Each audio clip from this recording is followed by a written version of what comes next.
Hey everybody, welcome back to Jeff Bull Central, doing another game review for you here today. This is Ori and the Will of the Wisps. Emphasis on the Sorry. No, there's no weird emphasis. No, this is a good game. This is a good platformer. It's the sequel to 2015's Ori and the Blind Forest.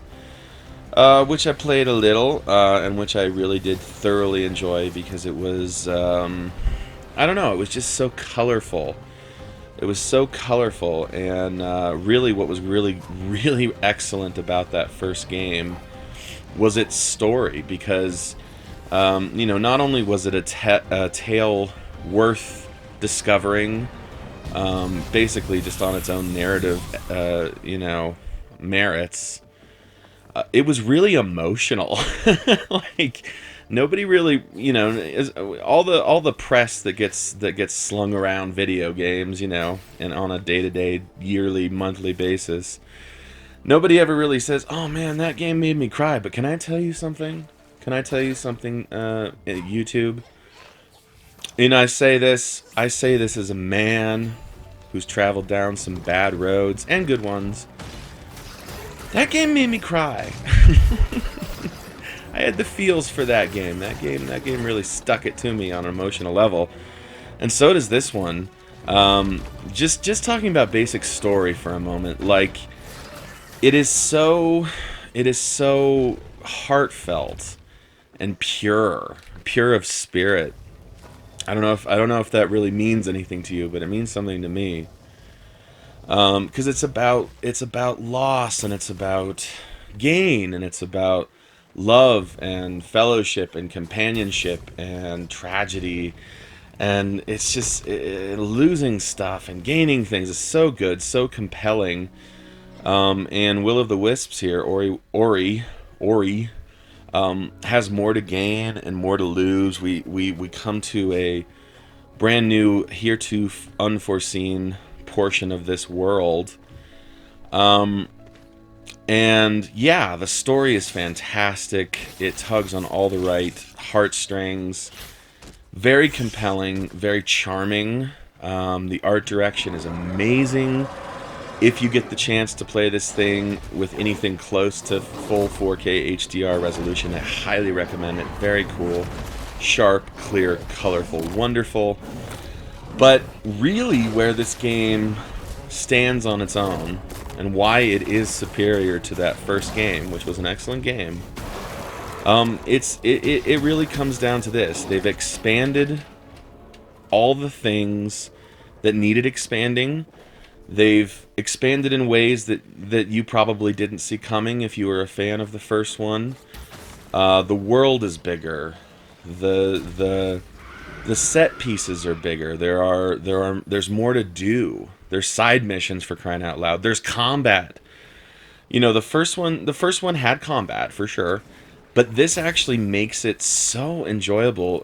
If only because there's so many tools at your disposal. By the end of the game, Ori has access to so many different weapons and power-ups and mods. Like, you can mod this little guy to the point that, honestly, one person's Ori is going to play differently from another, purely based on your playstyle, what you prefer.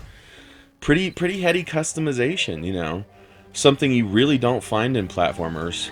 Here's one of those heartfelt moments. This is great. This is great stuff. It's beautiful. It's sweet. I mean, it's just, this game is just chock full of wonderful, beautiful narrative, character, and emotion. Really good. And what's great about the customization, what's great about the different weapons and all the different devices and tools, is that it's a very, very slow rollout on all of it. And by that I mean, the game gifts you with a new thing to play with, and you have so much time to figure out how to use it, and then you get another cool thing, and you really are afforded the opportunity to master each and every one of these things to the best of your ability, to whatever you want to master. And I gotta tell you that it makes The actual platforming element, right? Just the running, jumping, grabbing, hopping, skipping, flying, whatever. It makes it absolutely wonderfully excellent. Hyperbole! No, no, no. No hyperbole. None. None at all. Because, I mean, honestly, you have so many tools at your disposal, and you have been given the opportunity to master all of them, and you really go into like a really beautiful Zen place. You just kind of go into the zone when he's moving around, and everything becomes really second nature. You feel like a badass. It feels so fluid and unique. And honestly, my favorite platformer of all time, one of my favorite games of all time, was Rayman Origins. Rayman Origins really, really broke the mold as far as what platformers had to show you, especially the speed element. Rayman Origins was so fast, and I feel like this is a really, really great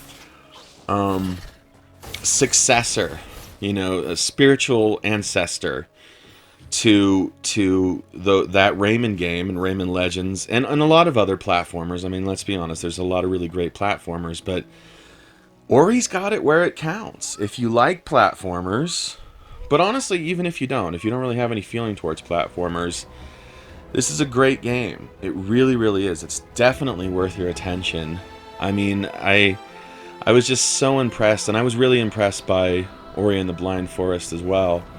I was so impressed by this game, and honestly, I just want to play it some more because there's so many areas I hadn't gotten to do because I didn't have that tool at that time, and now I can go back and master that area. It's one of those things. It has a lot to show you, a lot of secrets, a lot of hidden fun things, and some spectacular platforming, spectacular combat, wonderful, really amazing, gripping, emotional story. For these reasons, my friends, I'm giving Ori and the Will of the Wisps a 9 out of 10. That's Jeff Bowles Central's seal of approval. Giant frogs. I don't know what to say about giant frogs. Hey everybody, do me a favor. This is my latest novel, God's Body, Book 1, The Fall. It's a horror apocalypse sort of thingy with some humor and some comic bookiness and some religion. Yeah, everybody loves religion, especially when it's giant God and giant Satan and like the fallout that happens after they've killed each other. I don't know if I'm really selling this to you right. Here, let me try this. You get $1 million if you buy this book.